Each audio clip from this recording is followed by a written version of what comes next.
Pai do Senhor, meus irmãos, vamos falar um pouco sobre o que é teologia da liberal, o liberalismo teológico, né?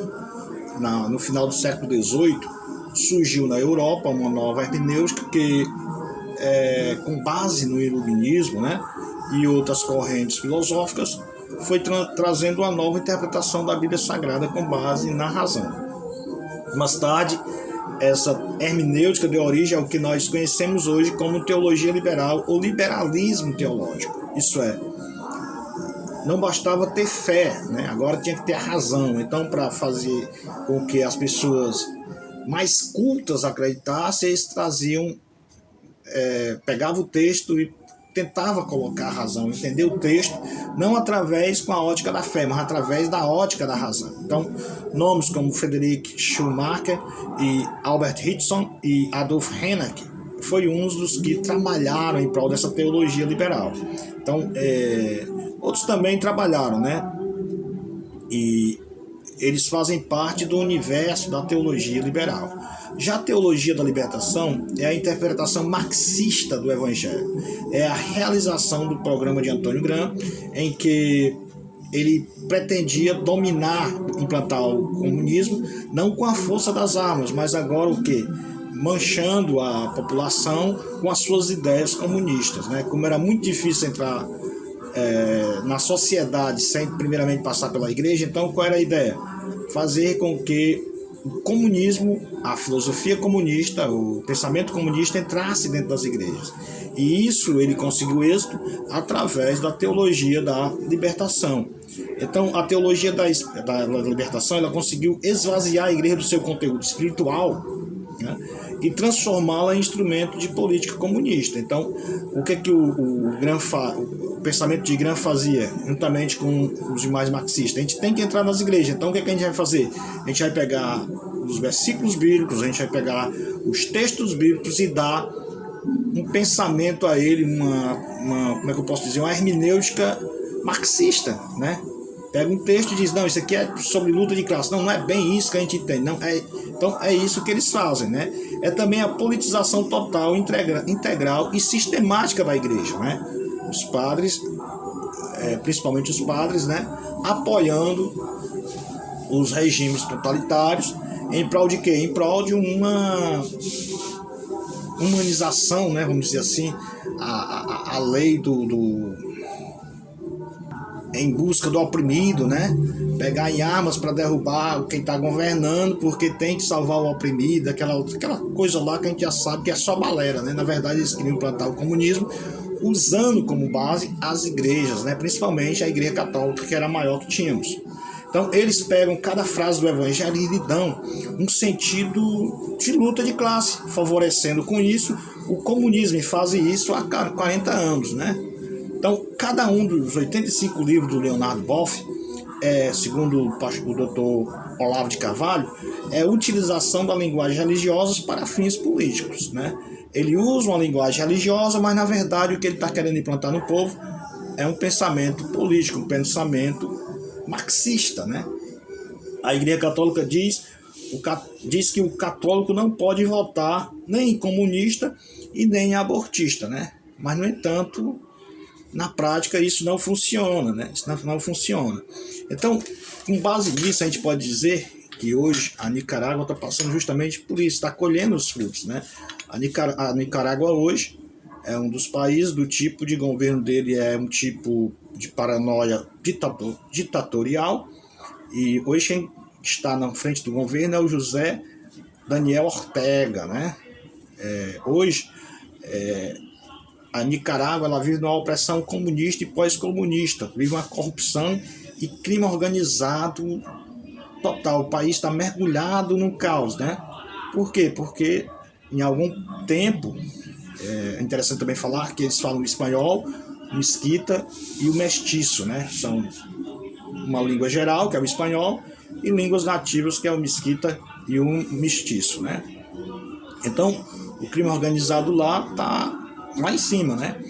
Então, o Daniel Ortega, ele surgiu justamente nos anos 70, né? Garotão, e o pensamento dele era justamente isso, derrubar a elite e implantar um governo socialista.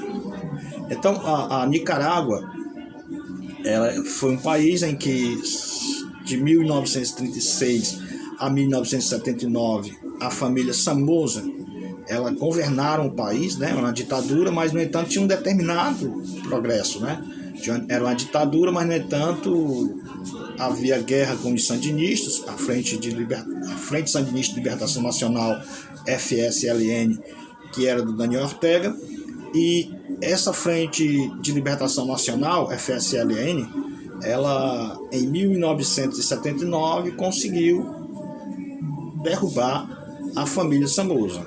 A família Somoza saiu do país, tentou resistir fora do país com a ajuda dos países conservadores, mas não conseguiu retomar o poder. Então, de 79 até 84, houve aquela efusão nacional, né? Foi eleito um governo para dar uma determinada credibilidade ao país, e em 1984 houve eleição, e quem ganhou foi quem? Daniel Ortega. Então, Daniel Ortega foi ajudado pela Igreja Católica, foi ajudado pelo pessoal da base, né, da Igreja Católica, pelos demais também, muitos religiosos, principalmente protestantes, também ajudaram. E ele teve um governo de 1984 até 1990, né? Daniel Ortega governou. Diminuiu a pobreza? Não diminuiu, né? Mas ele conseguiu aparelhar o Estado até certo ponto, né? Quer dizer, aparelhar o Estado é colocar juízes que defendam não a causa jurídica, mas defendam a ideologia dele, né?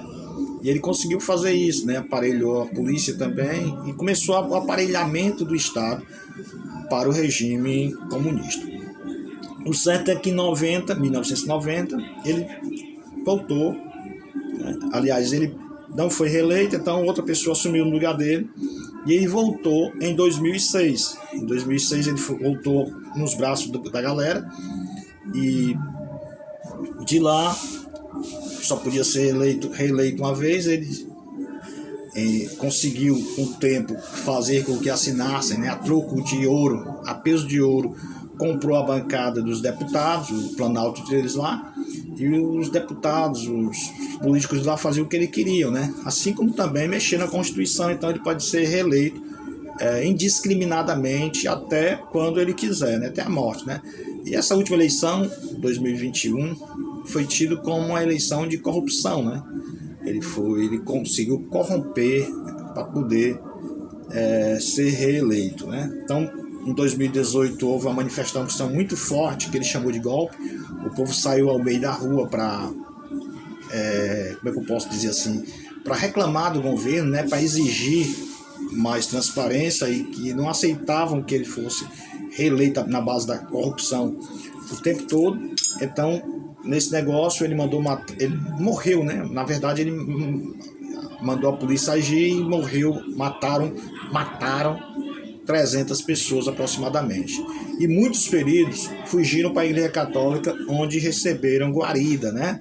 Onde eles cuidaram do discernimento, aquela coisa toda. Então, daí o Daniel Ortega passou até a igreja como inimiga dele, né?